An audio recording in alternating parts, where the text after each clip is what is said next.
हार्दिक निमन्त्रण श्री 5 बडा महाराज धीरज ज्ञानेन्द्र वीर विक्रम शाहदेव सरकारद्वारा प्रजातन्त्र दिवसको पुनित अवसरमा देशवासीका नाममा शुभकामना सन्देश मार्फत गरी बक्सेको आह्वानलाई समर्थन गर्नका लागि राष्ट्रवादी नागरिक समूह चितवन नलपुरको आयोजनामा विभिन्न राजनीतिक दल संघ संस्थाहरूको सहकार्यमा यही फागुन 24 गते शनिबार बिहान 11 बजे पारस बस पार्कबाट विशाल मोटरसाइकल र्यालीमा मौसुब सरकारको आह्वानलाई समर्थन गर्न उपस्थितिका लागि हार्दिक निमन्त्रणा गर्दछौं।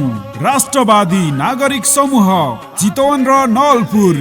मोबाइल 9765 34 710।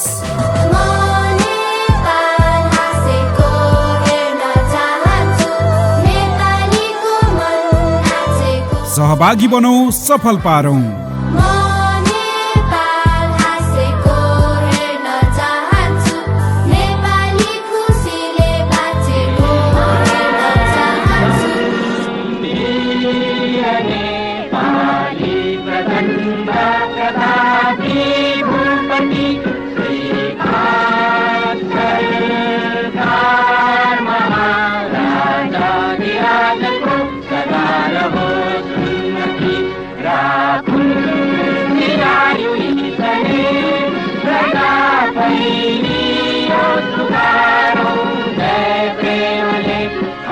Amin.